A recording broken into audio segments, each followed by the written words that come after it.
सभा की तैयारियां हैं और हम चुनाव के अंदर ही हैं।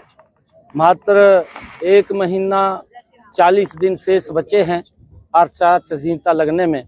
लगभग मार्च में जाकर के आचार संहिता लग जाएगी। हम चुनाव के अंदर ही हैं और भारतीय जनता पार्टी की पूर्ण तैयारी है।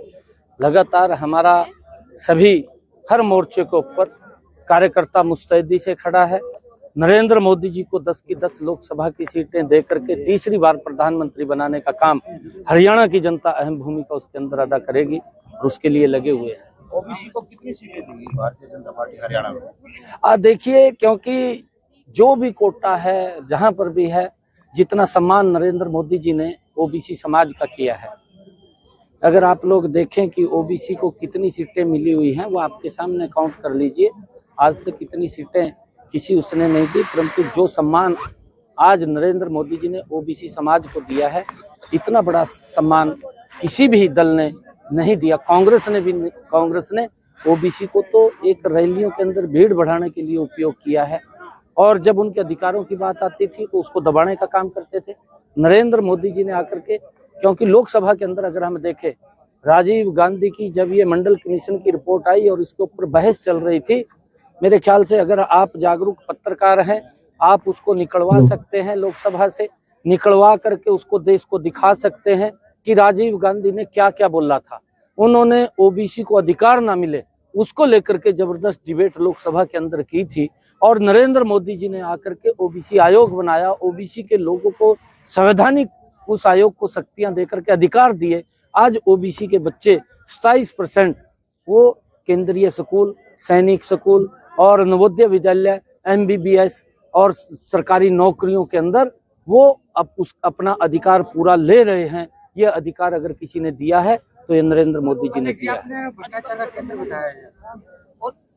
अच्छा, ये जिस तरह से आज इंडिया गठबंधन को बहुत बड़ा, मैंने ये कहा है कि ये रोहतक वो जगह है जहां से भ्रष्टाचार की नहर चलती थी। आप देख रहे हैं कितना भ्रष्टाचार होता था किसी भी चीज में। हमें, अगर आप ये देखते थे कि जो किसानों की अगर फसल खराब हुई है, मैं आंकड़ों से बात कर रहा हूं, आंकड़ों के अंदर पिछले 10 वर्षों में 2014 से पहले मुख्यमंत्री थे यहां से, उन्होंने किसान की अगर मेरे फसल खराब हुई है 10 वर्षों के अंदर 1156 करोड़ रुपया वो दिया गया। और क्या दिया? 2 रुपए का चेक, 5 रुपए का चेक। किसान की फसल कईयों को मिलता नहीं था, घूमते रहते थे, पटवारी उसकी गिरदौरी करके ले जाते थे, कागजों में रह जाती थी। वो पैसा कहीं ना कहीं भ्रष्टाचार की भेंट चढ़ता था। परंतु आज अगर हम देखते हैं, ये भी 10 वर्ष अगर इसका आंकलन करें, मनोहर लाल जी के 10 वर्ष हुए हैं। मेरे किसान की अगर फसल का खराबा हुआ है तो आज इन 10 वर्षों के अंदर 11,000 करोड़ रुपया प्रधानमंत्री फसल बीमा योजना के माध्यम से आदरणीय मुख्यमंत्री मनोहर लाल जी ने डायरेक्ट किसान के खाते के अंदर पहुंचाने का काम किया। ये कहीं ना कहीं भ्रष्टाचार होता था। नौकरी के अंदर बोली लगती थी, राज दरबारी को लोग देखते थे, पूरा गांव जाता था एक बच्चे को नौकरी लगवाने के लिए, पूरा गांव निकलता था, फिर रेट निकलते थे। अगर गरीब व्यक्ति कोई पैसा नहीं देता था तो नौकरी नहीं लगता था, नौकरी से रह जाता था। ये लोग बोलते हैं, हम नहीं बोल रहे हैं, ये हरियाणा प्रदेश की जनता बोलती है किस प्रकार का शासन तंत्र था। परंतु ये पहली बार हमने मनोहर लाल जी के कार्यकाल के अंदर देखा है कि बिना पर्ची बिना खर्ची के आज हरियाणा सरकार का ICS अधिकारी लग जाता है। आज बिना पर्ची बिना खर्ची के हरियाणा सरकार का BDO लग जाता है।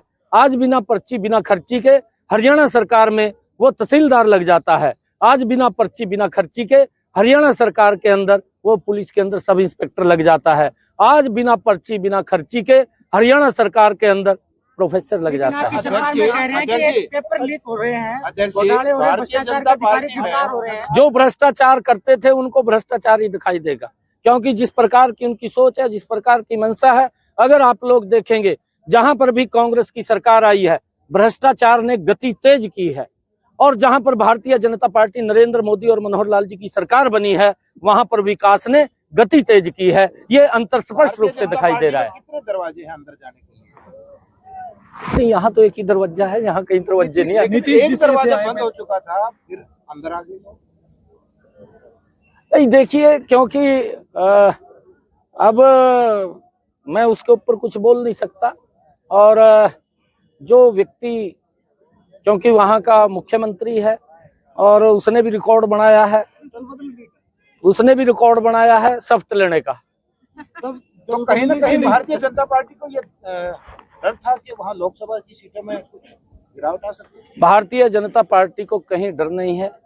और मैं आपको एक और बात बताना चाहता हूं कि कांग्रेस ने ये नैरेटिव सेट किया अपने आप। कांग्रेस के ही नेताओं ने सेट किया था कि भाई राजस्थान तो बीजेपी को जा रहा है, मध्य प्रदेश में टक्कर है, छत्तीसगढ़ हमारे पास आ रहा है और मध्य प्रदेश भी हम ले लेंगे। परंतु उस नैरेटिव को भी जनता ने वो अस्वीकार कर दिया और तीनों स्टेट्स के अंदर भारी मैंडेट से कमल का फूल खिला। लोग नरेंद्र मोदी जी के साथ खड़े दिखाई। इंडिया गठबंधन को जो आज झटका लगा है, इंडिया गठबंधन को जो झटका लगा है, क्या ये पूर्व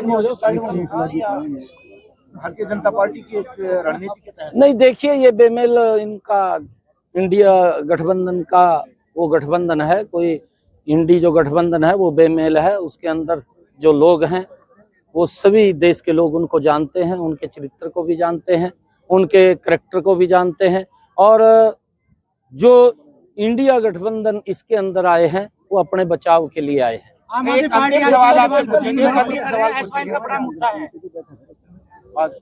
देखिए केजरीवाल साहब रोहतक के अंदर भी आया था और रोहतक के अंदर किसानों ने उसका घेराव किया था, मेरे ख्याल से, मेरे ध्यान में है। और अखबारों के अंदर ये खबर छपी थी, मैं अखबारों से पढ़ा था कि किसानों ने केजरीवाल का ये घेराव किया था और मांग की थी कि आप पंजाब के मुख्यमंत्री को साथ लेकर के आ रहे हैं, आप यहाँ पर SYL का पानी लेकर के आए।